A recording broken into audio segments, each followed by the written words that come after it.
네, 안녕하세요. 반갑습니다. 어제 그 비농업 고용 지수가 좀 발표가 됐죠? 하나하나 좀 살펴보면 실업률하고 중요하게 볼 만한 지표들, 경제 활동 참가율도 한번 저는 관심이 되게 높았는데요. 그런 부분들 한번 짚어볼게요. 비농업 고용 지표가 4월분이죠. 25만 3천 명이 증가를 했습니다. 그 예상치가 18만 명이었는데 훨씬 웃돌았습니다. 이전 수치보다도 높고요. 게다가 임금, 지난해보다 4.4, YOY죠? 4.4% 상승을 했고, 컨센보다 4.2%를 더 웃돌았죠. 여전히 고용시장이 탄탄하다라고 볼 수가 있고, 그리고 침체를 상당히 반영하면서 숨죽여서 조정을 받았던 WTI 유가도 어제 사실 경제지표 발표 후에 약 4% 반등을 하는 모습이 나왔습니다. 71불까지 이렇게 올랐고요. 오펙 플러스 감산 이후에 80불을 넘어서던 시기가 있었는데 그만큼 빠르게 경기 침체를 에너지 섹터에서는 예상을 했던 거죠.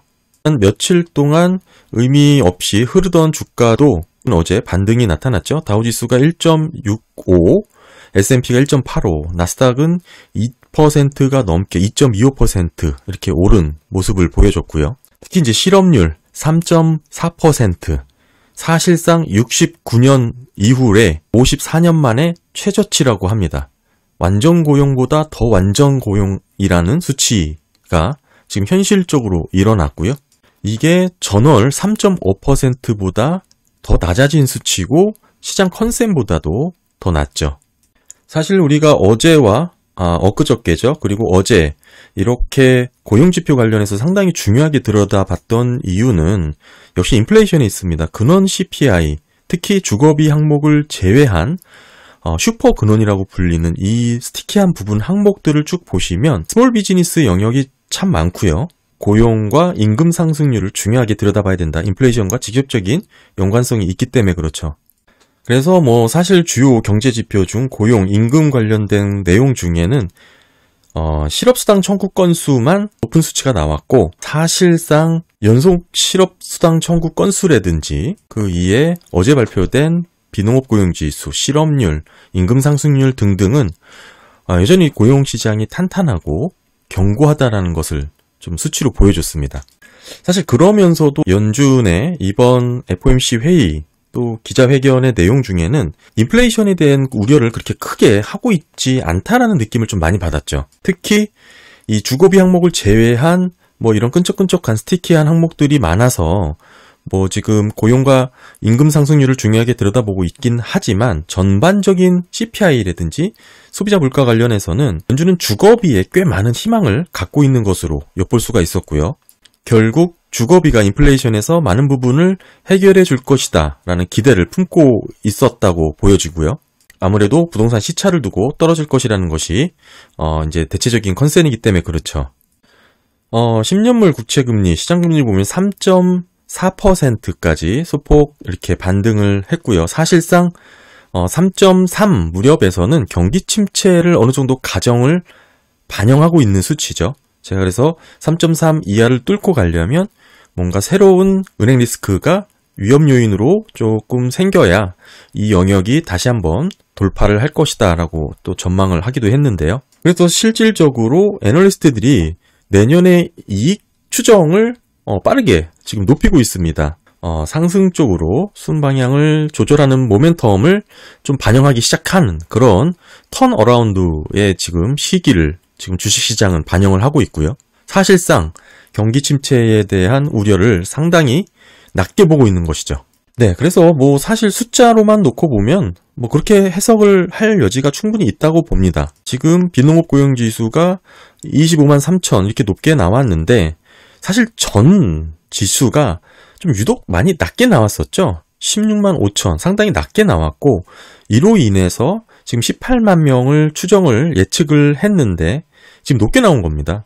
근데 이게 전반적인 이 수치를 놓고 봤을 때는 글쎄요. 22년 5월 달부터 놓고 봤을 때는 이게 뚜렷하게 증가를 하거나 유지가 된다라고 아직은 결과적으로 보기에는 조금 부족한 수치다라고 보여지고 이렇게 등락이 있었기 때문에 지금의 이런 반짝 이런 실적이 글쎄요. 완전히 고용 부분을 해소할 만한 숫자인지 그거는 좀 보는 사람마다 의견이 다를 수 있다라고 봅니다.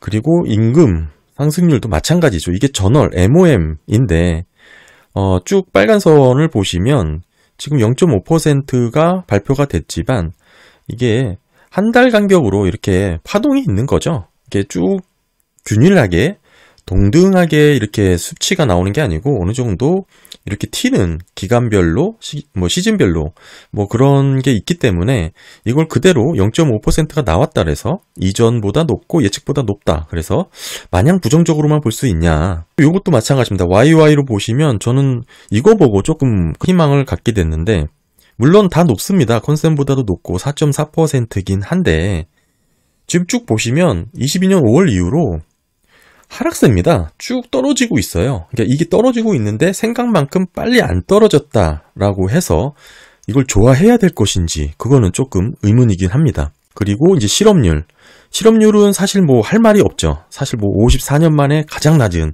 완전 고용에 가까운 실업률을 보이고 있다고 하니 이 부분은 좀 다르게 해석을 해야 되는데 그래서 오늘 드리고 싶은 말씀의 주제이기도 한데요. 지금 이 실업률을 저는 어떻게 보고 있냐면 이 샌프란시스코 주택 가격을 보시면 1년 사이에 33% 하락한 것으로 많이 나왔죠. 즉 더불어서 인구도 함께 줄었다고 합니다. 이게 20년 이후에 인구가 7%나 줄었다고 하는데요.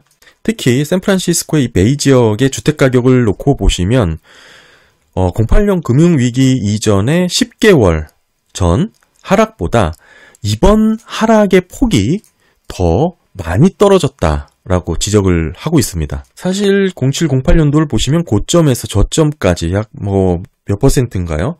대략 절반이 넘죠. 한 60% 가깝게 하락을 했었고 지금도 22년 고점 154만 달러 정도 수준이니까 여기서 100만 달러니까 한 54만 달러 정도 하락을 했죠. 한 40% 정도 떨어진 건가요? 그런 인구가 줄고 주택 가격이 떨어지니까 도시가 비게 되는 거죠. 그런 현상이 노드스트롬 매장의 이제 폐쇄로 이어지고 있습니다. 샌프란시스코 지금 공실률이 20년 이후에 급증을 했는데 이게 닷컴 버블에도 20%를 넘지 않았는데 현재 29.5%로 잡혔죠. 역대급 공실률로 확인이 되고 이게 한마디로 도시에서는 빈 사무실 공간이 넘쳐나고 있다 이렇게 해석을 할 수가 있고요.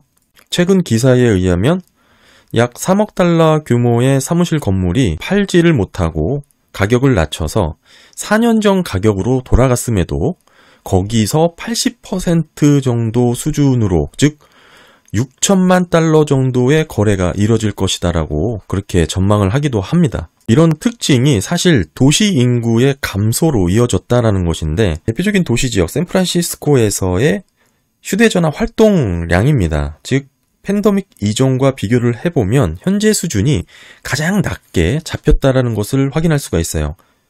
약 31%에 그쳤는데 이 말은 도시에 사람들이 살지 않고 떠나고 있다는 것을 얘기를 하고 있는 거죠. 즉 생각보다 빠르게 나타나고 있는 도시 공동화 현상이고 20년 이후에 약 6만 명에 가까운 인구가 도시를 떠났습니다. 그 여파가 사무실 공실률이 치솟고 또 주택가격은 빠르게 하락하고 이런 상황에서 높은 금리가 높은 수준에서 유지된다는 것은 부동산 위기를 불러일으킬 또 다른 트리거가 될 것이다 라고 지적을 하고 있는 것이죠.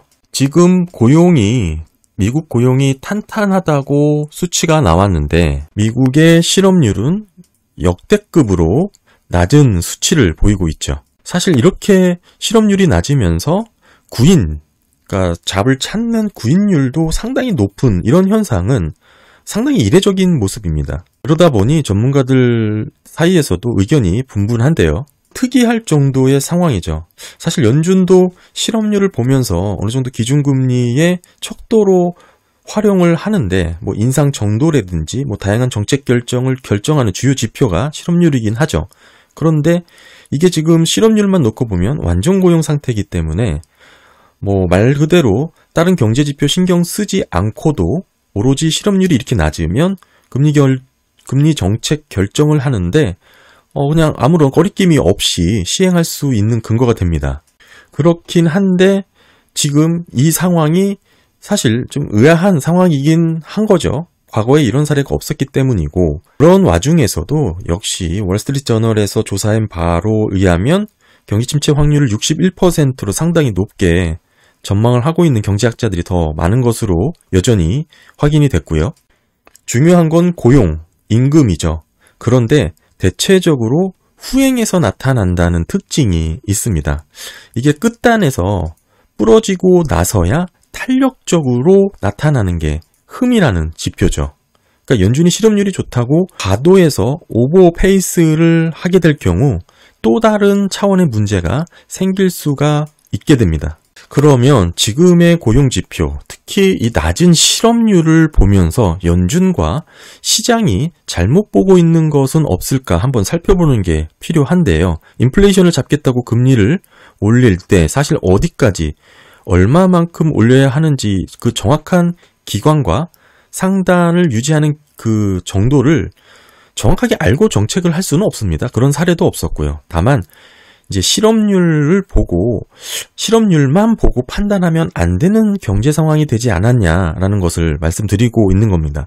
과거와 달리 이제는 실업률이 전부라고 될 수 없는 지표라고 생각을 하는 건데, 한마디로 고용과 실업은 기업이 꾸준히 성장이 가능할 때나 지속될 수 있는 특징이 있죠.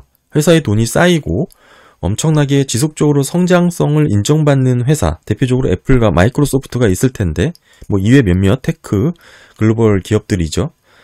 근데 사실 미국 노동시장이 이렇게 뜨거운 것은 실업률이 보여주는 것은 그 이상으로 더 많은 수요가 있다라고도 해석할 수가 있는 것이죠. 그래서 봐야 될 게 근로자들, 직장인들, 노동자들의 이제 근로 태도라든지 의식을 중요하게 봐야 됩니다. 경제활동 참가율이 62.6%가 나왔죠. 네, 사실 직전 수치와 크게 다르지는 않습니다. 하지만 팬데믹 이전과 비교해보면은 여전히 낮은 수치에 머물고 있고요. 한 고용 보고서에 의하면 노동시장에 나오지 않은 아직 젊은 10대들이라든지 20대 초반은 아예 노동시장에 시작할 때부터, 참여할 때부터 예전 세대보다 훨씬 낮은 수준의 경제활동 참가율로 시작을 한다고 합니다. 즉 일을 하지 않는다는 뜻입니다. 이게 꽤 오래전 일이라는 게 지금 조사 결과고요. 08년도 위기 이후부터 달라졌다라는 그런 트렌드라고 합니다. 그리고 지금은 조금 다르긴 한데 일은 할 수 있지만 덜 하겠다라는 흐름이 새롭게 생겨난 것입니다. 그러니까 팬데믹을 거치면서 근로시간이 줄어드는 현상이 발생을 한 것이죠. 아마 이런 부분에 의해서 고용 관련 논문들이 많이 나올 것으로 보이는데요. 일하는 시간을 줄이고 싶어 하는 수요, 즉 일을 원래는 많이 하던 사람들이 일을 줄이고자 하는 수요가 더 늘어난 겁니다. 일하는 시간을 줄인 것이죠. 이게 대표적인 지금 현재의 특징이고요. 여기서는 집에서 일을 하는 업무의 환경의 변화가 더해졌다고도 보여지고, 이런 경제적인 상황에서 달라진 환경의 영향을 받기 때문에 예전 기준으로만 실업률 자체로만 경기 침체를 전망하면 안 된다는 이야기가 그래서 나오고 있습니다. 결국은 예전과 달라진 것은 일하는 환경이 달라졌습니다. 노동 참여자들이 일을 덜 하기 시작을 했고, 할 수 있는 사람들이 덜 하기 시작했고, 이 재택근무의 발달이 이루어지면서 예전과 같은 실업률이라든지 노동 지표 등이 나올 수가 없게 된 것이죠. 그래서 지금의 고용 지표만을 놓고 경기 침체 여부를 판단하는 것은 큰 오류에 빠질 수가 있다라고 지적을 합니다.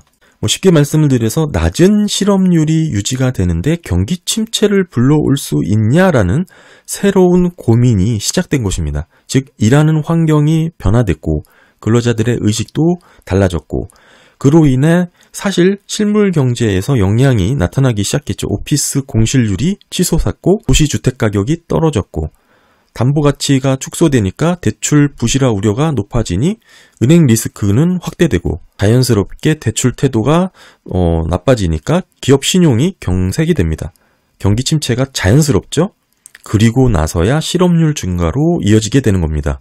사실 여전히 미국의 경제학자 61%는 1년 내 경기 침체를 예상하고 있고, 이후에는 실업률도 치솟을 것으로 전망을 하고 있습니다.